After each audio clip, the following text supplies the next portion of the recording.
இப்ப இல்ல. பிரியங்கா தேஷ்பாண்டே இருக்காங்களா, விஜய் டிவி ஆங்கர், அவங்க சொல்லியிருப்பாங்களா ஒரு கதை, உன்னோடதுன்னா அது உனக்காக தெரியும், உன்னோடது இல்லைன்னா இட் வில் நெவர் கம். அந்த மாதிரி தான் எனக்கானதான் இருந்தால் எனக்கு வரும், எனக்கு இல்லைன்னா அது வராது. பிரெயின் ஸ்ட்ரோக் வரதுக்கு முன்னாடி ஒரு 4 நாள் முன்னாடி கோவா போயிருந்தேன். 4 நாள் கோவாவில் ஃபுல் குடி குடித்தேன். அது என்னோட தப்பு தான். குடிக்கிறது தப்பு இல்லை, பட் என்ன தப்பு பண்ணிட்டேன்னா நான் வந்து தூங்கவே இல்லை. கோவாவுக்கு வந்தது எதுக்கு, நம்ம என்ஜாய் பண்ணுறதுன்னு சொல்லிட்டு ஓவராக என்ஜாய் பண்ணிட்டோம். லோகேஷே நம்ம திருப்பி ஏன் திருப்பி ஊந்துடும் என்னன்னு தெரியல, ஏந்துக்கு நான் ரொம்ப படுத்துறேன்னு அப்படியே பார்த்துட்டு ஆள் தான். இந்த கை டோட்டலாக அப்படியே கீழே தான் இருக்கும், டெட் பாடி மாதிரி தான் இருக்கும். அந்த லெஃப்ட் சைடு ஃபுல்லாகவே, ரைட்டு மட்டும் தான் வேலை செய்யணும், பெட்லேயே தான் இருப்பேன். ஹேண்டிகேப், மோஸ்ட்டாக ஒரு ஹேண்டிகேப் மாதிரி தான் என் சுச்சுவேஷன் இருந்தது 3 மாதம். வானம், மறுபடியும் வானம் படம் பாருங்க எவ்வளோ எக்ஸாம்பிள் தருது. 40,000 பேர்கிட்ட ஒரு ரூபாவா கேட்டால் 40,000 கிடைக்குங்களா? வானம் படம் சிம்பு மாதிரி, நான் தெரியும் தெரியும் தெரியும் தெரியும் தெரியும் எது தெரியாதோ அந்த மாதிரி. இது 100 ரூபாய் தாங்க இது பேசிக்கா. நயன்தாரா மேம் வந்து எந்த படம் எடுத்தாலுமே அதுல ஒன்னு ஒரு கேரக்டரா போடணும்னு சொல்லியிருக்காங்களாமே, அப்படியா? சொன்னாங்க இந்த மாதிரி எங்கிட்டயும். நயன்தாரா மேமே சொன்னாங்களா? ஆமா ஆமா, நீ சொல்றது எப்படி போயோ நான் சொல்றது அதே மாதிரி போய் தான். ஓ, அங்கேயா சிம்பிட்டியா? பட் அந்த டைம்ல தான் வந்து இவங்க 2 பேரும் லவ் ஏற்பட்டிருக்கு. ஆனா எங்களுக்கு தெரியவே தெரியல, செட்டில் இருந்த எங்களுக்கே தெரியல. செட்டில் இருந்தவங்களுக்கே தெரியல, எங்களுக்கு எப்படிங்க தெரியும்? ப்ரொடியூசருக்கே தெரியல, எனக்கு எப்படி தெரியும் கூட நடிக்க போனோம்னு.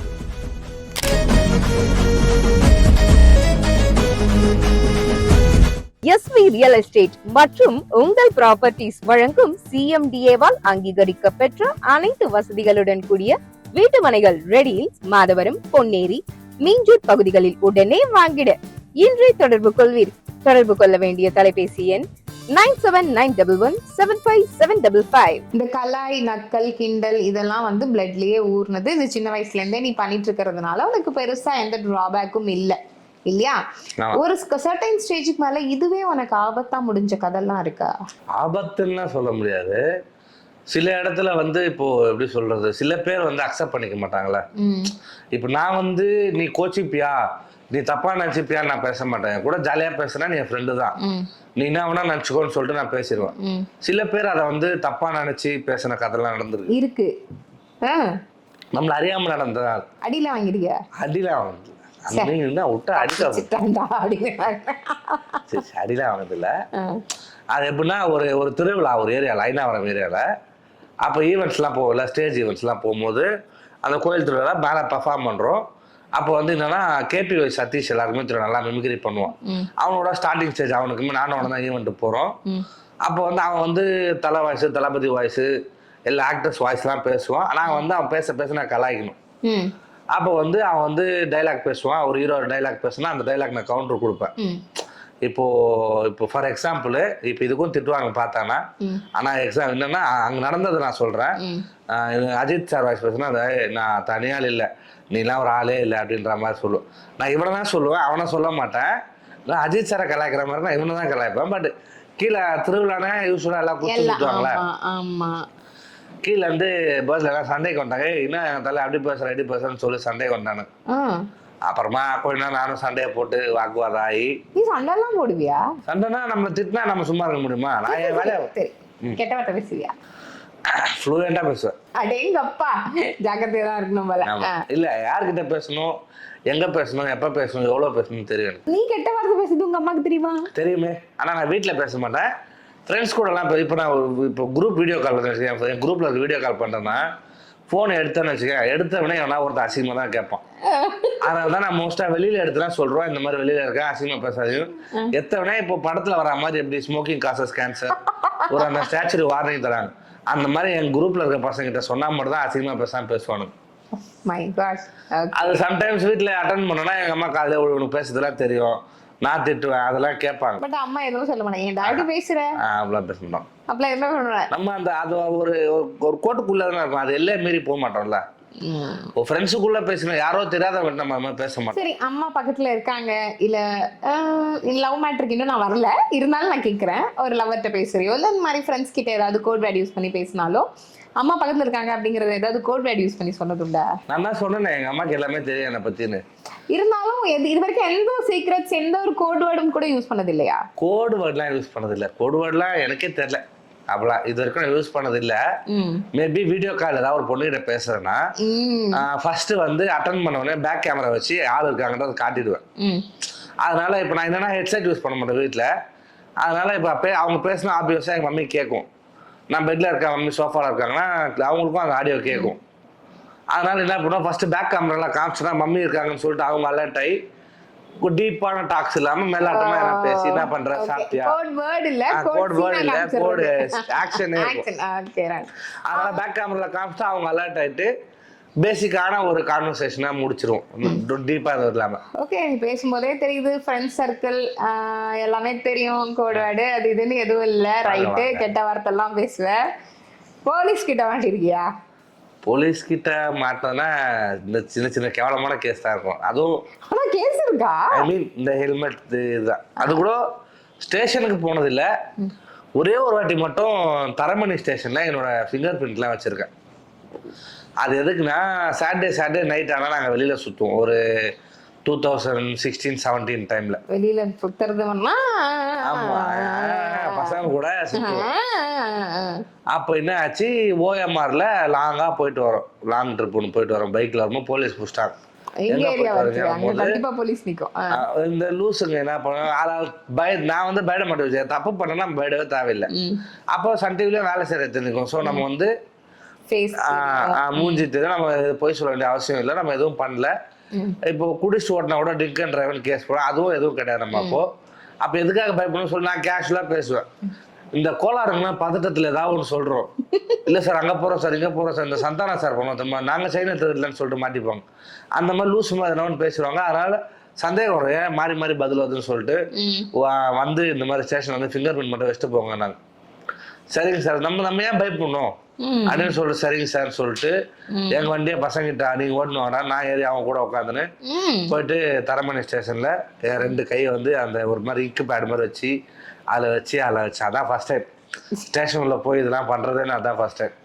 ஆனா டீசெண்டா பேசி டீசெண்டா ஒன்றும் இல்லை சார், இது வந்து ஒரு சேஃப்டிக்கு தான்.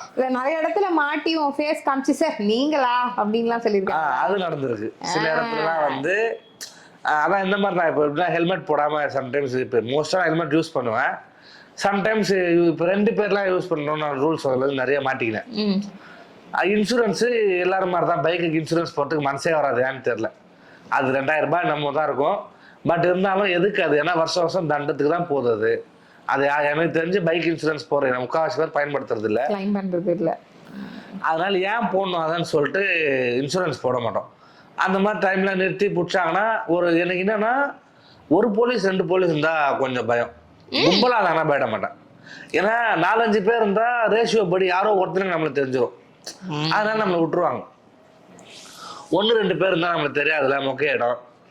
தெரியாதவங்க கிட்ட மாட்டி நீயே காமிச்சு சார் இதான் நான் தெரியாதவங்க கிட்ட மாட்டி வீடியோலாம் காமிச்சு வந்த கதைலாம் இருக்கு சார். வீடியோல தான் சார் இருக்கும், அந்த மாதிரி ஒரு ஷூட்டுக்காக போயிட்டு வாங்க சார், ஷூட்டே இல்லாம சும்மாவே ஷூட்டுன்னு சொல்லுவோம். எல்லாம் ஓகேப்பா, பட் இது இல்லையே என்ன பண்ணலாம், கேஸ் போடணும். இது என்ன சார் கேஸ் இருக்கு, மீடியால தான் சார் இருக்கு. எப்படிப்பா மீடியாவில் இருக்குன்னாப்பா, மீடியாவில் தான் இருப்பானோ கரெக்டாக யூடியூப்ல போயிட்டு நம்ம பேர் போட்டாலும் ஏதோ ஒரு வீடியோ வந்து சார் பாருங்க சார், சன் டிவில தான் இந்த ஷோலாம் பண்ணிட்டு இருக்கோம். ஓ நீதானாப்பா அது, சரிப்பான்னு சொல்லிட்டு அப்புறம் கொஞ்சம் ஓகே ஓரளவுக்கு டிவியில் வரோன்னு சொல்லிட்டு இன்னும் கொஞ்சம் மரியாதை எக்ஸ்ட்ரா கிடைக்கும். அப்படியே கொஞ்சம் நேரம் மேலாட்டா பேசி அனுப்பிச்சு விட்ருவோம். சரி, நீ வந்து எப்பயுமே காஸ்ட்லியான கூலர்ஸ் தான் யூஸ் பண்ணுவியாமே, கூலர்ஸ் இல்லாம நீ இருக்கவே மாட்டியா? இருக்கிற கூலர்ஸ் எல்லாமே வந்து எப்பயுமே பிராண்ட். ஒரு கூல் கைன்றதுனால கூலரோட சுத்துவேன். பட் இந்த கண்ணாடியை வந்து நீ எவ்வளவு நினைக்கிறீங்க? ஒரு 2000-3000. 100 ரூபாய். சும்மா சொல்லாதப்பா, நீ தான் காஸ்ட்லியா தான் யூஸ் பண்ணுவேன்னு எல்லாம் நெட்ல தீயா பறந்துகிட்டு இருக்கு. வானம் படம் சிம்பு மாதிரி நான் தெரியும் எது தெரியாதோ அந்த மாதிரி. இது 100 ரூபாய் தாங்க. இது பேசிக்கா நம்ப முடியலையே, இவ்வளவு பெரிய ஒரு ஆர்டிஸ்ட். அதுதான் ஹைலைட்டே அங்க. இப்போ நம்ம 100 ரூபாய் பொருள் போட்டாலும் டிவில எல்லாம் வர 100 ரூபாய் பொருளா போடுவான்னு சொல்லிட்டு நீங்களா ஒரு கற்பனை இருக்குல்ல, அதுதான் எங்களை வந்து வாழ வைக்குது. நயன்தாரா மேம் வந்து எந்த படம் எடுத்தாலுமே அதுல ஒன்னு ஒரு கேரக்டரா போடணும்னு சொல்லியிருக்காங்களாமே, அப்படியா? சொன்னாங்க இந்த மாதிரி என்கிட்டயும். இல்ல நயன்தாரா மேமே சொன்னாங்களா? ஆமா ஆமா, இப்போ நீ சொல்றது எப்படி போயோ நான் சொல்றதும் அதே மாதிரி போய் தான். அவங்க வந்து ஒரே ஒரு வார்த்தை தான் பேசினாங்க, 2 வார்த்தை பேசினாங்க என்கிட்ட. நானும் தான் படம் அப்போ அந்த ரெட் டிஷர்ட் நாய் அந்த சீன் நான் முடிச்சுன்னு இருப்பேன் இல்லையா, அந்த சீன் அப்போ கேமரா வந்து சேஞ்ச் பண்றாங்க. அப்போ ஒரு சின்ன பிரேக் வரும், 5 minutes 10 minutes கேப் அடிக்கும்.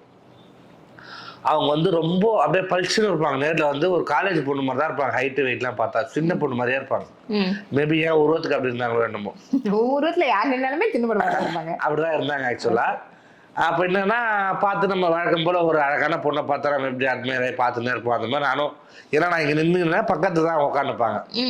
அப்படியே பின்னாடி இருந்து ஜாலியாக பார்த்துன்னே இருப்பேன். அந்த முடியே அவ்வளோ அழகாக இருக்கும் அவங்களுக்கு. அவங்க என்னன்னா வெறும் ஃப்ரூட்ஸ் தான் சாப்பிட்டு இருந்தாங்க. நான் பார்க்கும் போது எல்லாமே ஆரஞ்சு பழம் வரும், கொய்யா பழம், ஏதோ வெறும் ஃப்ரூட்ஸாகவே சாப்பிட்டு இருப்பாங்க. அப்போ வந்து ஒரு வாட்டி எனக்கு வந்து இந்த ஆரஞ்சு பழம் சாப்பிடும் போது திரும்பி சாப்பிடுங்கன்னு கொடுத்தாங்க. இல்லை மேம் பரவாயில்ல மேம், சாப்பிடுங்க, எதனா சாப்பிட்டா தான் உடம்புக்கு ஒரே ஃபிட்டாக இருப்பீங்க நீங்கள். எனக்கு உடம்புக்கு ஒரு ஐடியாலாம் இல்லையா இப்போதைக்கு இல்லை, பரவாயில்ல சாப்பிடுங்கன்னு சொல்லி கொடுத்தாங்க. ஒரு அதுலேயே குச்சி மாதிரி குத்தி கொடுத்தாங்க. அந்த குச்சியில் குத்தி எடுத்துட்டு சாப்பிட்டேன். ரொம்ப ஸ்வீட்டாக இருக்கு மேம், நீங்கள் குத்ததால ரொம்ப ஸ்வீட்டாக இருக்கு மேம் சொல்லி பேச்சு போடலான்றதுக்காக நான் ரொம்ப ஸ்வீட்டாக இருக்கு மேம்னு அவங்க அலர்ட் ஆகிட்டு தேங்க்யூன்னு சொல்லிட்டு திரும்பிட்டாங்க. அங்கேயா சிம்பிட்டியா? பட் அந்த டைமில் தான் வந்து இவங்க 2 பேரும் லவ் ஏற்பட்டிருக்கு. ஆனால் எங்களுக்கு தெரியவே தெரியல. செட்டில் இருந்த எங்களுக்கே தெரியல. செட்டில் இருந்தவங்களுக்கே தெரியல, எங்களுக்கு எப்படிங்க தெரியும்? ப்ரொடியூசருக்கே தெரியல, எனக்கு எப்படி தெரியும் கூட நடிக்க போனவனுக்கு. நியாயம்தான். அதுக்கப்புறமா அகெயின் நயன்தாரா மேமோட மூவில இன்னொரு சான்ஸ் கிடைக்கும் போது அப்படி போயிட்டேன், மேடம் அந்த சீன்ல நான் தான் அப்படின்ற மாதிரிலாம் ஏதாவது. சூப்பர்மா. மூக்குத்தி அம்மன் பண்ணும்போது ஃபர்ஸ்ட் 4 நாள் வேற சீக்வன்ஸ்ல சேசிங் சீக்வன்ஸ்ல இருந்தாங்க. அப்போ வந்து அவங்க இல்லை. அப்புறம் ஒரு சீன் ஃபைட் சீன்லாம் அவங்க வந்து அம்மனா வருவாங்க, ஃபைட் சீன் நடக்கும், அப்போ அடிப்பாங்க. அப்போ வந்து நான் வந்து அவங்க வராங்கன்னு ஷூட் வராங்க தெரிஞ்சவங்க, சென்னையில் நடந்தது அது. நான் வந்து நினச்சேன் இந்த மாதிரி மேம் 400 ஓடி தான் அப்போ எனக்கு ஃப்ரூட் குத்திங்க ஞாபகம் இருக்கான்னு கேட்கலான்னு ஆசைப்பட்டேன். பட் அது அன்னைக்கு ஃபுல்லாகவே நடக்கல. அது ஒரு மாதிரி அந்த ஹெக்டிக்காக போகல, ஷூட் பிஸியில் வராங்க. அவங்க வராங்க அம்மன் கேட்டப்பதுனால கொஞ்சம் அன்கம்ஃபர்டபுளாக இருக்காங்க. அவங்க ஃப்ரீயாக பேச முடியல யார்கிட்டையும். ஷார்ட் முடிஞ்சோன்னு டக்குன்னு போயிடுறாங்க. அந்த மாதிரி கேப்பே கிடைக்கல பேசுறதுக்கு. நானும் கேட்டுறோன்னு பார்த்து கிடைச்சிருக்கேன், கேட்கவே முடியல. பட் லைஃப்ல இருக்கா ஒரு நாள் கேட்டுருவாரு. ஓ, அப்ப இது வரைக்கும் 2 படத்துல அவங்க கிட்ட பேசினது அந்த ஃபர்ஸ்ட் படம் 2 வார்த்தை. ஆமா, அவ்வளவுதான். மிகப்பெரிய தப்பு ஒண்ணு பண்ணிட்டேன். என்ன பண்ண? லாஸ்ட் டே ஷூட் அப்போ 400 தான். அப்போ எல்லாரும் போய் போட்டோ எடுத்துக்கலாம், யார் வேணுமோ போட்டோ எடுத்துக்கலாம். நான் தரேன், ஏன்னா அதான் ரேப் அப் ஷூட்டே முடிஞ்சு லாஸ்ட் டே கேக்லாம் வெட்டி கொண்டாடுவாங்களே. அப்போ வந்து மேம் கூட போட்டோ எடுக்கணும், ஆர்டிஸ்ட்லாம் யாரும் எடுக்கணும்னா போய் எடுத்துவாங்கன்றாங்க. எல்லாருமே நிறைய பேர் போயிட்டாங்க. நான் வந்து அந்த சீன்ல வந்து கிழிஞ்ச பனின்னு ஒரு மாதிரி லுங்கி கட்டணும், ஒரு மாதிரி மொக்கையா இருக்கும். எனக்கு அந்த மோஷன் ஃபுல்லாக அந்த சீன் பார்த்தீங்கன்னா தெரியும். இந்த மாதிரி ஒரு ட்ரெஸ் நம்ம எப்படி எடுக்கிறது அப்படின்னு சொல்லிட்டு நம்ம காஸ்டியூம் மாற்றிட்டு எடுக்கலாம்னு நினச்சி நான் வந்து கொண்டாட பார்த்தேன். அப்புறம் முடிஞ்சோடனே காஸ்டியூம் மாற்றி எடுத்துக்கலாம்னு சொல்லிட்டு. பட் முடிஞ்சோடனே அவங்க போயிட்டாங்க. அந்த ஃபோட்டோவை எடுக்கல, நான் அந்த வாய்ப்பே கிடைக்கல. ஆனால் அந்த ட்ரெஸ்ஸோடய நான் விஜய் சேதுபதி கூட ஃபோட்டோ எடுத்தேன். ஹாப்பி. ஆமாம், அதில் ஹாப்பி எனக்கு. ஓகே, இவ்வளோ நல்லா கொஞ்சம் நிறைய இப்போ சந்தானம் சாரோட ஒரு படத்தில் அந்த மாதிரி கொஞ்சம் நிறைய பட வாய்ப்புகள் வந்துட்டு இருக்கிற சமயத்தில் திடீர்னு ஒரு பெரிய இன்சிடென்ட்ல பெரிய ஆக்சிடென்ட் என்ன சொல்லலாம். அது தானா நடந்தா அது பேர் ஆக்சிடென்ட் இல்ல? ஆமா, தானா நடக்கல ஆக்சுவலா. அது என்ன காரணம், எதனால அந்த திடீர் சம்பவம்? அது வந்து எந்த அளவுக்கு உன்னோட லைஃப்ல வந்து ஒரு பெரிய பாதிப்பை ஏற்படுத்துச்சு? அதாம்மா, இது வந்து எப்படின்னா நீ சொன்ன மாதிரி இது ஆக்சிடென்ட் இல்லை, இன்சிடென்ட் தான். பிபி ஹை ஆயிடுச்சுன்னா இது வந்து எல்லாருமே தெரிஞ்சுக்கணும். பிரெயின் ஸ்ட்ரோக்குன்னு ஒரு விஷயம். இது வந்து நமக்கு வந்து பிபி வந்து ஹை ஆகும் போது என்ன ஆகும்னா நம்ம ஹார்ட் கொஞ்சம் சயின்டிஃபிக்காக பேசுவோம், கொஞ்சம் ஒரு மாதிரி போரிங்காக இருக்கும். ஆனால் கேட்டுக்கிறது நல்லது. என்னன்னா நம்ம உடம்புல ஓட டாக்டரை விட அதை அனுபவிச்ச பேஷண்டால தான் அதை இன்னும் கிளியரா சொல்ல முடியும். எனக்கு ஆப்ரேட் பண்ண டாக்டரும் அதான் சொல்லுவாங்க. நான் சொன்னதை விட நீ சொன்னதான் நிறைய பேருக்கு புரியும். அதனால இதை பார்க்குற யாருன்னா இருந்தீங்கன்னா இந்த சிம்டம்ஸ் தான் சொல்கிறேன்னு தெரிஞ்சுக்கோங்க. நம்ம உடம்புல ஓட ரத்தம் எல்லாமே வந்து ஹார்ட்டுக்கு தான் போகுது. கடைசி அந்த ஹார்ட் என்ன பண்ணும், பம்ப் பண்ணி ஹார்ட் வந்து 70% ரத்தத்தை வந்து அது யூஸ் பண்ணிக்குமா. மிச்சம் இருக்க 30% ரத்தத்தை வந்து கழுத்துல வந்து முன்பக்கமா 2 பின்பக்கமா 2 நரம்பு போகுது, 4 நரம்பு. அந்த நரம்பு தான் அது வழியா தான் ரத்தம் போய் மூளைக்கு ரத்தத்தை கொடுக்கும். பிரெயின்ன்றது எப்படின்னா எலக்ட்ரிசிட்டி மாதிரி தான், ஒயர் மாதிரி. எல்லாத்துக்குமே இப்போ எப்படி லைட்டுக்கு ஒரு ஒயரு, ஃபேனுக்கு ஒரு ஒயர் போல நம்ம வீட்டில் சுவிட்சு, அதே மாதிரி தான் எல்லாத்துக்குமே ஒரு நரம்பு இருக்கும் மூளையில். நம்ம கால் கட்டவரிலேருந்து எல்லாத்துக்குமே இப்போ இந்த விரல் அசைக்கிறோம்னா அதுக்கு ஒரு நரம்புல ரத்தம் போனாதான் அது வேலை செய்யும். அந்த மாதிரி மூளைக்கு போகிற ரத்தம் வந்து அடைப்பு ஏற்பட்டுச்சு. அந்த மூளைக்கு போகிற ரத்தம் அடைப்பு ஏற்பட்டால் என்ன ஆகும், அந்த ரத்தம் ஃப்ளோ கட் ஆகிடும். அது கரண்ட் பாஸ் ஆகலைன்னா நம்மளால ஃபேனோ சுவிட்சோ போட முடியாது, வேலை செய்யுது. அந்த மாதிரி தான் ரத்தம் வந்து மூளைக்குள்ள போகலன்னா நம்மளோட கை கால்கள் வேலை செய்ய போடும். மண்டையில வந்து 2 பிரெயின் இருக்கு, அதாவது தெரியுமா? 2 பிரெயினா? Right brain left brain. சிறுமூளை அது இல்லையா? அது குடல் பெருங்கடல் சிறுகுடல். இல்ல இதுலயும் இருக்கும்ல இல்லையா? ரைட் பிரெயின் லெஃப்ட் பிரெயின் சொல்லுவாங்க. என்னன்னா ரைட் பிரெயின் வந்து உன்னோட லெஃப்ட் பார்ட் ஆஃப் தி பாடி. நான் வரைவேன், நல்லா வரைவேன். மேல ஒரு பிரெயின் வரைஞ்சிட்டு கீழே குட்டியா இன்னொன்னு வரைஞ்சி இப்படி ஒண்ணு போடுவேன். நீ தப்பா வரைஞ்சிருக்க, அதனால தான் ஃபெயில் ஆகி சுத்தின்னு இருக்கற. இப்படி சரி எனக்கு தெரிஞ்சது சொல்றேன். பிரெயின்ல வந்து 2 பிரெயின்ல 2 பார்ட்னு வச்சுக்கலாம். லெஃப்ட் பிரெயின் ரைட் பிரெயின் சொல்லுவாங்க.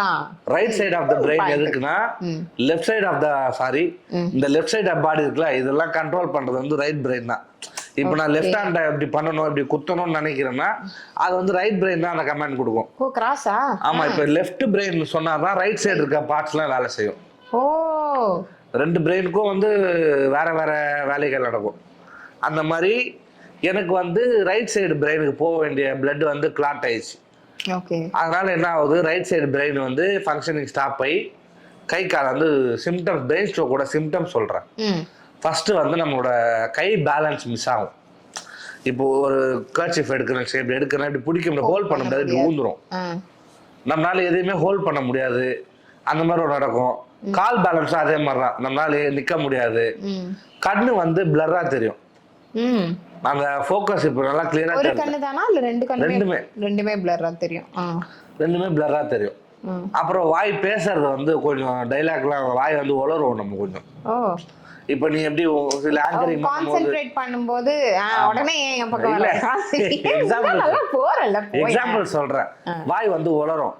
இதெல்லாமே வந்து நடக்கும். இதெல்லாம் நடக்குதுன்னா உனக்கு வந்து பிரெயின் ஸ்ட்ரோக்கான சிம்டம்ஸ் எல்லாமே ஒரே டைம் வந்துனே இருக்கும். அதனால ஃபேஸ்க்கும் அதே மாதிரி எக்ஸ்பிரஷன், உன்னோட ஃபேஸை வந்து நார்மலா இருக்க முடியாது, இப்படி இழுக்கும், வாய் இழுக்கும். அப்பெல்லாம் வந்து பக்கவாதம் சொல்லுவாங்க, கை கால் ஏத்துக்குச்சு வாய் ஏத்துக்குச்சு சொல்லுவாங்கல்ல, ஆக்சுவலா அது வந்து பிரெயின் ஸ்ட்ரோக். இதுக்கு சிம்டம்ஸ் எத்தனை நாள் தெரிஞ்சது உனக்கு முன்னாடியே? எத்தனை நாள்லாம் இல்லைங்க, இதுக்கு வந்தது காரணத்துல இருந்து வரேன் நான். பிரெயின் ஸ்ட்ரோக் வரதுக்கு முன்னாடி ஒரு 4 நாள் முன்னாடி கோவா போயிருந்தேன். 4 நாள் கோவால ஃபுல் குடிச்சேன். அது என்னோட தப்பு தான், குடிக்கிறது தப்பு இல்லை. பட் என்ன தப்பு பண்ணிட்டேன்னா நான் வந்து தூங்கவே இல்லை. கோவாக்கு வந்தது எதுக்கு, நம்ம என்ஜாய் பண்ணுறதுன்னு சொல்லிட்டு ஓவராக என்ஜாய் பண்ணிட்டோம். அந்த என்ஜாய்மெண்ட் ஓவர் ஆனதால என்ன ஆச்சு, பிபி இருந்திருக்கு போல எனக்கு தெரியல. அது தூங்காமல் இருந்ததால அந்த பிபி வந்து ஹை ஆகிட்டு இருக்கு. நான் ஃப்ளைட்டில் ரிட்டர்ன் வந்து சென்னைக்கு வந்துட்டேன், வீட்டுக்கு வந்து படுக்கிறேன். படுக்கிறது போது எனக்கு பயங்கரமாக ஸ்வெட் ஆகும். அதே மாதிரி ஹை பிபி ஆயிடுச்சுன்னா பயங்கரமாக ஸ்வெட் ஆகும். அப்படி பயங்கரமாக ஸ்வெட் ஆகுது என்னன்னு தெரியலன்னு சொல்லிட்டு சரி மம்மி கூட போய் பத்துக்கலாம்னு சொல்லிட்டு ஏசி இருக்க ரூமுக்கு ஓடி போகிறேன். போகிறதுக்குள்ளே என்ன ஆகுது, பேலன்ஸ்லாம் மிஸ் ஆகுது. வீட்டில் வந்து லுங்கி தான் கட்டுவேன். ஃபஸ்ட்டு வந்து ஃபோனை சார்ஜ் போட்டு போய் படுக்கலான்னு ஃபோனை எடுக்கிறேன். அந்த ஃபோனை வந்து என் கையில் ஏன்னா எனக்கு ரைட் பிரெயின் தான் இருக்குது. ஸோ லெஃப்ட் சைடு வந்து வேலை செய்யலை. ஃபோன் இந்த கையில் எடுக்கிறேன், இப்படி குத்தும் போதுலாம் கீழே ஊந்துது ஃபோனு. எனக்கு தெரியல, புரியல என்ன நடக்குது, பயந்துட்டேன். சரி ஓகேன்னு சொல்லிட்டு லுங்கியை ஒழுங்காக ப்ராப்பராக கட்டலாம். லுங்கியை கட்டுறேன், இந்த கை வரமாட்டுது. ஏன்னா இந்த கை ஃபங்க்ஷன் ஆகல. அப்போ இந்த கையில் எடுக்கிறேன், இந்த கை ஊந்துடுது, இந்த கை கீழே போயிடுது, லுங்கி ஊந்துனே இருக்கு. இதெல்லாம் தான் சிம்டம்ஸ். இது தெரியாமல் நான் என்ன பண்ணிட்டேன், போய் படுத்துட்டேன் அம்மா கிட்ட. இந்த மாதிரி சிம்டம்ஸ் வரும்போதே நம்ம ஹாஸ்பிட்டலுக்கு போயிட்டா பிரெயின் ஸ்ட்ரோக்கை ரிவர்ஸ் பண்ண முடியும். ஒரு 4 ஹவர்ஸ் டைமுக்குள்ள இந்த சிம்டம்ஸ்லாம் வளர்ந்தா ஒரு 4 மணி நேரத்துக்குள்ளேயே நீங்கள் கடற்கண்டு ஹாஸ்பிட்டலுக்கு போனீங்கன்னா ஒரு இன்ஜெக்ஷன் வச்சு எந்த சைடு அந்த எம்ஆர்ஐ ஸ்கேனை தான் தெரிஞ்சிடும் எங்கே கிளாட் ஆயிருக்குன்னு. அந்த கிளாட்டை வந்து மண்டை வழியாக ஊசியை குத்தி அந்த கிளாட்டை உடச்சிருவாங்க. காவா அடப்பு மாதிரி தான், அடப்பை உடச்சி விட்டா திருப்பி அந்த பிளட் ஃப்ளோ ஆகும், ஒன்று நார்மலாக வந்துடும். அந்த 4 ஹவர்ஸ் தாண்டிட்டோன்னா பேரலைஸ் ஆகிடும், கை கால் 100% ஊந்துடும். அது திருப்பி எடுத்துன்னு வரணும், நம்ம சின்ன வயசு குழந்த மாதிரி ஆகிடுவோம். அது கண்ட்ரோல் 4 ஹவர் நான் தூங்கிட்டேன். ஒரு 8 மணி நேரம் ஆயிடுச்சு. மறுநாள் காலைல எங்கள் அம்மா வழக்கம் போல் காஃபி தரத்துக்காக எழுப்புறாங்க. ஏந்துக்கிறேன், கீழே ஊந்துடுறேன். கால் பேலன்ஸ் போயிடுச்சுல, லெஃப்ட் கால் வேலை செய்யல. ஏந்துக்கிறேன் ஊந்துட்டேன் 2 வாட்டி ஆச்சு. 3ஆவது வாட்டி எனக்கு நினைவுலாம் இருக்கு. அப்போது லோகேஷே நம்ம திருப்பி ஏந்தா திருப்பி ஊந்துடும் என்னன்னு தெரில, ஏந்துக்கு வேணா முன் படுத்துறேன்னு அப்படியே பார்த்துட்டு ஆள் தான் ஃப்ளாட். நான் எனக்கு எதுவுமே தெரில. இதில் என்ன ஆகுனா, இந்த பிரெயின் ஸ்ட்ரோக் வந்தால் நம்மளோட கிட்னி வந்து கொஞ்சம் அதோட வீக் ஆகும். கிட்னி வீக் ஆகுமா, நம்ம யூரினை கண்ட்ரோல் பண்ண முடியாது. ஏன்னா நான் அந்த காஃபி குடிக்க நம்ம திருப்பி தூங்கிட்டேன்ல, அப்போ வீட்லேயே ஃபுல்லாக யூரின் ஆகிட்டு இருக்கு. அப்போ தான் எங்கள் அம்மாவுக்கு ஏதோ சீரியஸாக ஏதோ ஆகிட்டு இருக்குதுன்னு தெரியலன்னு சொல்லி ஹாஸ்பிட்டலுக்கு தூக்கின்னு போய் எல்லாம் இவ்வளோ பண்ணி பார்த்ததுலாம் பிரெயின் ஸ்ட்ரோக்கும் தெரிஞ்சிருக்கு. அதுக்கப்புறம் ஆப்ரேஷன்லாம் பண்ணி 3 மாதம் பெட் ரெஸ்ட்டில் இருந்தேன். அதுக்கப்புறம் என்னன்னா கை கால் ரெண்டு என்னோட சுண்டு அதில் இப்படி தொட முடியாது என்னால். அப்போ இந்த கை டோட்டலாக அப்படியே கீழே தான் இருக்கும், டெட் பாடி மாதிரி தான் இருக்கும் அந்த லெஃப்ட் சைடு ஃபுல்லாகவே. ரைட்டு மட்டும் தான் வேலை செய்யணும், பெட்லேயே தான் இருப்பேன். ஹேண்டிகேப், மோஸ்ட்டாக ஒரு ஹேண்டிகேப் மாதிரி தான் என் சுச்சுவேஷன் இருந்தது 3 மாதம். அப்புறமா கொஞ்சம் கொஞ்சமாக நம்மளே அந்த செல்ஃப் கான்ஃபிடன்ஸ் வச்சு அப்படியே கொஞ்சம் கொஞ்சமாக ஃபிசியோதெரப்பி. அப்போ தான் ஃபிசியோதெரபிஸ்டோட அருமை தெரியுது எனக்கு. அது வரைக்கும் ஒரு டாக்டராக அவங்கள கன்சிடர் பண்ணாமல் இருந்தேன். ஆனால் ஃபிசியோதெரபிஸ்ட் வந்து எந்தளவு முக்கியம்னா, பிரெயின் ஸ்ட்ரோக் வந்து பேரலைஸ் ஆனவங்க தான் தெரியும்.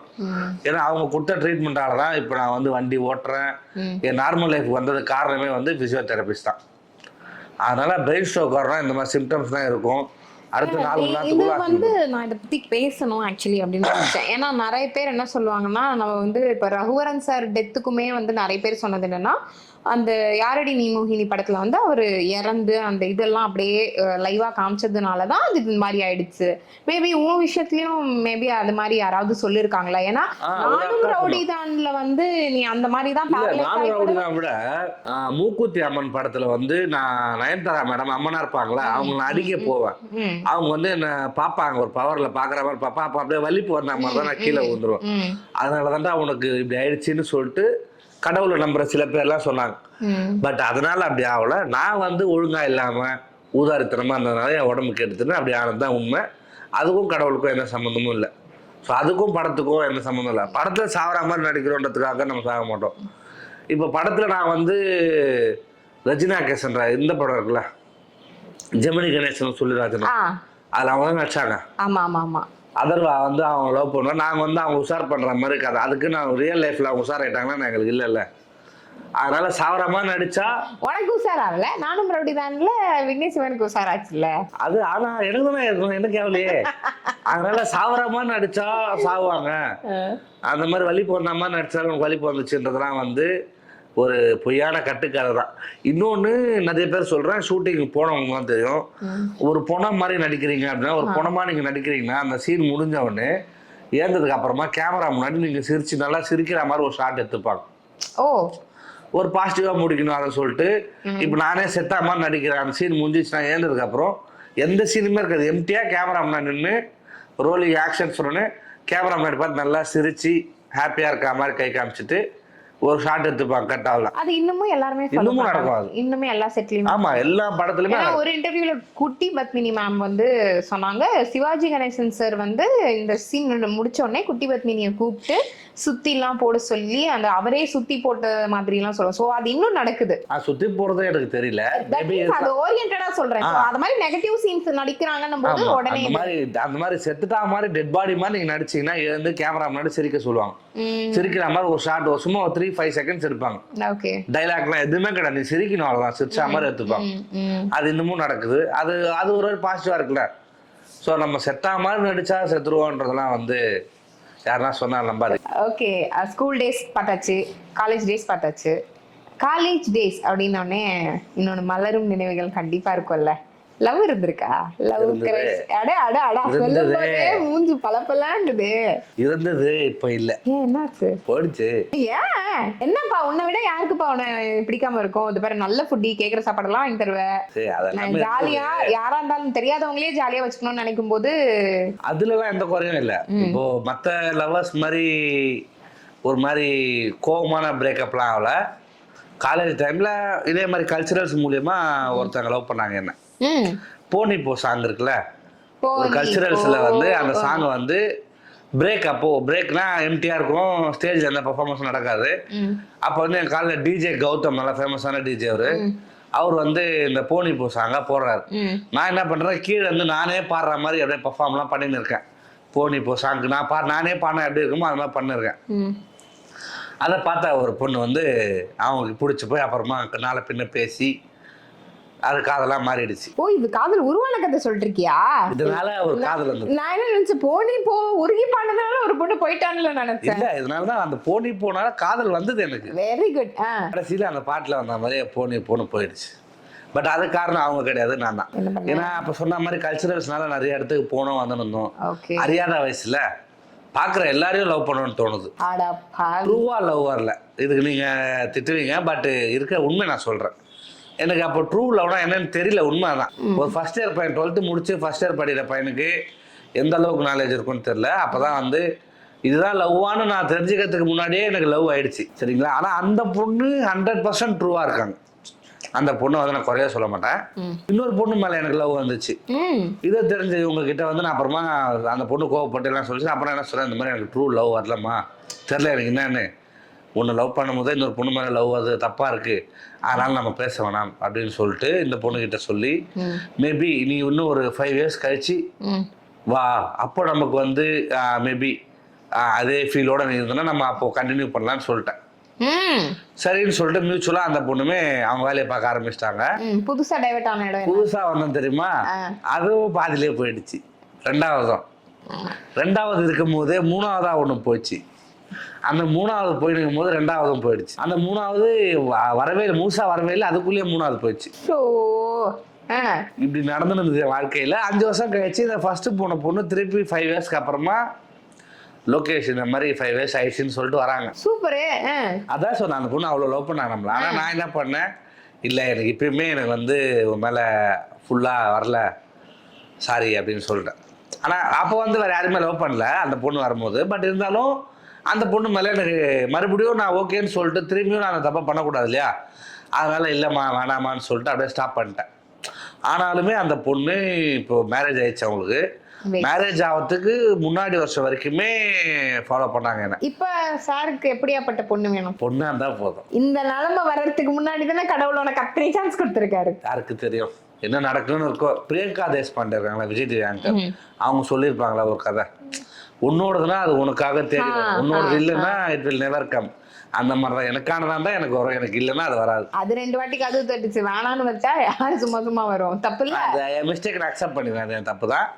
ஆனால் இது ஹைலைட் என்னன்னா 3 பிரேக்கப் ஆச்சுல, 3 பேர்ட்டையும் நான் மியூச்சுவலாக பேசிட்டு தான் இருக்கேன். இன்னும் பேசிட்டு தான் இருக்கேன். மியூச்சுவலாக இப்போ ஃப்ரெண்டாக பேசிட்டு இருக்கோம். ஏதாவது ஆப்ஷன் இருக்கா? ஆப்ஷன்லாம் இல்லை, married, close, everybody chapter close. Okay, இந்த இன்டர்வியூ பார்த்துட்டு இருக்கிற பொண்ணுங்களுக்கு ஒரு டிப்ஸ் வேணா நான் சொல்றேன். சங்கராமீன் குழம்பு, சங்கராமீன் வறுவலை நல்லா வைக்க தெரிஞ்சீங்கன்னா லோகேஷோட மனக்கதவு திறக்கும். இல்ல சமையல் கூட மம்மி செஞ்சுப்பாங்க, நீங்க வந்தா மட்டும் போதும். இதை விட சான்ஸ் யாருக்குங்க கிடைக்கும்? நீங்க வந்தா மட்டும் போதும், லோகேஷ் அவங்க அம்மா உங்களுக்கு மாமியாரா இல்லாம அம்மாவா இருந்து உங்களுக்கு வந்து பத்திரமா பார்த்துப்பாங்க அப்படிங்கிற அளவுக்கு அஷூரன்ஸ் கொடுத்துட்டாங்க. ஆமா, அது உண்மைதான். ஓகே, ஐயோ கொஞ்ச நேரத்துல கல்யாண மால் நடத்திட்டோம், சரி விடு, தேவையில்ல அதுவும் வாழ்க்கையில, அதுவும் தேவையில்ல, அதெல்லாம் மட்டும் தெரிஞ்சுக்கிங்க, இன்னும் தெரிஞ்சுக்கோங்க. ஓகே, அப்கமிங் ப்ராஜெக்ட் அடுத்து உன்னோட லைஃப்ல ஏன்னா ஒரு பெரிய ஒரு ஸ்ட்ரகிள்ல இருந்து மீண்டு எழுந்து உன்னால முடியுங்கிற ஃபுல் பாசிட்டிவ் எனர்ஜியோட மோட்டிவேஷனலா வந்தாச்சு வெளியில. ஆமா.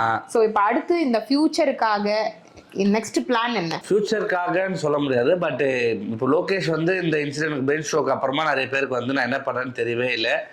அதனால பட வாய்ப்புகள் நிறைய வராமல் போனதால ஸோ நான் என்ன முடிவு பண்ணேன், நானே ஒரு டீமை ஃபார்ம் பண்ணி இப்போதைக்கு எல்லாருக்குமே தேவைப்படக்கூடிய விஷயம் வந்து என்டர்டைன்மெண்ட் தான். அந்த என்டர்டைன்மெண்ட்டை எந்த மீடியம் நிறைய கொடுக்குதுன்னு பார்த்தா யூடியூப் தான். ஸோ அந்த யூடியூப் மூலியமா நம்மளும் எதனா பண்ணலான்னு சொல்லிட்டு நானே ஒரு சேனலை ஸ்டார்ட் பண்ணிட்டேன். ஸோ யாராவது இதை பார்த்தீங்கன்னா பாப்பாடி விளாக்ஸ்ன்னு யூடியூப்ல சர்ச் பண்ணிங்கன்னா என்னோட புது சேனல் இருக்கும். வீடியோஸ்லாம் இப்போ தான் போட ஸ்டார்ட் பண்ணியிருக்கோம், எல்லாம் போயிட்டுருக்கு. சப்ஸ்கிரைப் பண்ணிங்கன்னா உங்களை அதில் சந்தோஷப்படுத்த பாப்பாடி காத்துட்டு இருக்காரு. இது ஒரு ஃபைனல் கொஸ்டின் ஆக்சுவலி. இப்போ சிலை ஃபீல்டுல பொறுத்த வரைக்கும் ஒரு 1 year 2 year ஒரு நியூ ஃபேஸ் வெளியில கொண்டு வந்து ரொம்ப பப்ளிசிட்டி கொடுத்து நல்ல ஹைப்ல கூட்டு போய் நிக்க வச்சிடுறாங்க. அதுக்கப்புறமா பட வாய்ப்புகள் இல்லாம திடீர்னு அது இறங்கும் பொழுது உங்களோட மனநிலைமை எப்படி இருக்கு? நான் பாட்டுக்கு சிவனேன்னு சுத்திட்டு இருந்தேன்டா, என்ன கூட்டு வந்து மேலே ஏத்தி விட்டீங்க, இப்ப என்னால கீழையும் போக முடியல மேலேயும் வர முடியல. இது லைஃப்ல மோஸ்டா எல்லாருக்குமே நடக்கும். சினி ஃபீல்டுன்னு இல்ல, சினி ஃபீல்ட்ல நிறைய நடக்கும். சினி ஃபீல்ட்ல தான் நிறைய நடக்குது. எனக்கு வந்து நீங்க கேட்ட மாதிரி எனக்கு சான்ஸ் ஈஸியா கிடைச்சிச்சு. ஆனா அதுல சஸ்டைன் பண்றது ரொம்ப கஷ்டமா இருக்கு. நிறைய பேருக்கு சான்ஸ் கிடைக்கிறது கஷ்டமா இருக்கும், ஆனா அவங்க சஸ்டைன் ஆயிடுவாங்க. அது வந்து அந்தந்த பர்சனல் கேரக்டர்ஸை பொறுத்து இருக்கும். ஒருவேளை எனக்கு அந்த விஷயம் ஈஸியா கிடைச்சதால நான் ரொம்ப சீரியஸா எடுத்துக்காம அப்படியே கோ வித் த ஃப்ளோ மாதிரியே போனதால நான் நடுவில் ஸ்ட்ரகிள் ஆனேன், அப்படியே ஸ்டாப் ஆயிட்டேன். ஒரு கட்டத்துல ஒரு ரவுண்டுக்குள்ளேயே ஸ்ட்ரக் ஆயிட்டோம். இப்போ வந்து இன்னும் நிறைய பண்ணோம், ஃபியூச்சர் என்னன்னு சொல்லிட்டு யோசிச்சுட்டே இருந்தா அடுத்த கட்டத்துக்கு போயிட்டே இருப்பாங்க. நான் அதை பண்ணல, ஒரு கம்ஃபர்ட் ஜோன்ல உட்காந்துட்டேன். மாதம் எனக்கு இவ்வளோ சேனல்லேருந்து இவ்வளோ காசு வருது, இவ்வளோ பண்ணுறோம், வரோம் போகிறோம், 4 பேருக்கு மூஞ்சி தெரிஞ்சிச்சு, ஓகேன்னு சொல்லிட்டு நான் அதிலே ஸ்டாப் ஆயிட்டேன். பட் அல்டிமேட் கோல் ஒன்று வச்சுன்னு நம்ம அதை நோக்கி போனால் மட்டும்தான் சினிமாவில் அடுத்த ரவுண்டுக்கு போக முடியும். நான் வந்து அதை பண்ண தவறிட்டேன். அதனால எனக்கு வந்து லைஃப்பில் வந்து ஒரு சர்க்கிள் மேலே காசே இல்லாமல் ரொம்ப கஷ்டப்பட்டு அப்படியே ஸ்டக் ஆகி நின்று நல்ல வேலைக்கு கூகுள் பேவை கண்டுபிடிச்சாங்க. ஏன்னா ஃப்ரெண்ட்ஸு கால் பண்ணி காசு கேட்க ஈஸி ஆயிடுச்சு. மறுபடியும் வானம் படம் பாருங்க எவ்வளவு எக்ஸாம்பிள் தருது. இல்ல 40,000 பேர்கிட்ட ஒரு ரூபாவா கேட்ட 40,000 கிடைக்கும்ல. எனக்கு பாப்பா ரொம்ப பிடிச்சிருக்கு. ஏன்னா நம்ம காசு இல்லாம ரொம்ப கஷ்டப்பட்டு எல்லாருக்கிட்டையும் கடன் வாங்கினது கூட எவ்வளவு சந்தோஷமா ஒரு பாசிட்டிவா சொல்ற பத்தியா. உண்மைதானே அது. ஆனா கொடுக்கறதுக்கு அந்த ஃப்ரெண்ட்ஸ் இருக்கணும், அதான மேட்ரு. இல்ல பாப்பா இந்த அளவுக்கு சரௌண்டிங்ல இருக்கிற எல்லாரையும் சந்தோஷமா வச்சுட்டு இருந்தா பாப்பா சுத்தி இருக்கிறவங்க எல்லாருமே நல்லவங்களா தானே இருப்பாங்க. நல்லவங்க எல்லாம் இருக்கணும். இருக்காங்கல்ல. இருக்காங்க. எனக்கு அதான் எனக்கு என்னன்னா கடவுள் எனக்கு கொடுத்த ஒரு பிளெஸிங்ஸாக நான் எடுத்துப்பேன். அதை லைஃப்பில் எனக்கு அவர் நிறைய தரலனாலுமே என்னை என் கூட ஒரு 10 பேர் பழகுறாங்கன்னா நான் நல்லா இருக்கணும்னு நினைக்கிற 10 பேர் மட்டும் தான் என் கூட இருக்காங்க.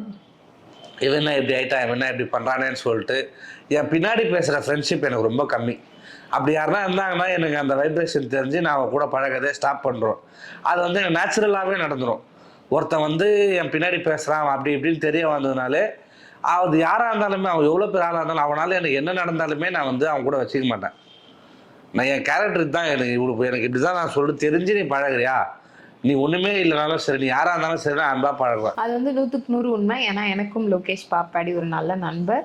இன்னைக்கு லோகேஷோட நிறைய பக்கங்கள், அதாவது நிறைய நல்ல சந்தோஷமான வாழ்க்கையும் சரி, எதனால அவர் எவ்வளோ பெரிய ஸ்ட்ரகிளை ஃபேஸ் பண்ணாரு, நீங்கள் அந்த மாதிரிலாம் பண்ணிடாதீங்க அப்படிங்கிறதையும் அவர் எல்லாத்தையுமே சிரிச்சுக்கிட்டே ரொம்ப சந்தோஷமாக ஒரு பாட்காஸ்ட் வந்து இன்னைக்கு நமக்கு கொடுத்துருக்கிறாரு. இன்னைக்கு இந்த நிகழ்ச்சியை பிள்ளையார் சொல்லி போட்டு ஆரம்பித்து வச்ச என்னோட இனிய நண்பர் லோகேஷ் பாப்பாடி அவர்களுக்கு ரொம்ப ரொம்ப ரொம்ப ரொம்ப நன்றி நன்றி நன்றி நன்றியை தவிர என்கிட்ட சொல்ல வேற எதுவும் இல்லை. ஸோ இந்த நிகழ்ச்சியை எனக்கு ஸ்டார்டிங் ரொம்ப சந்தோஷமாக எனக்கு பிடிச்ச ஒரு பர்சனோட ஆரம்பிச்சதுல எனக்கு ரொம்ப ரொம்ப ரொம்ப சந்தோஷம்.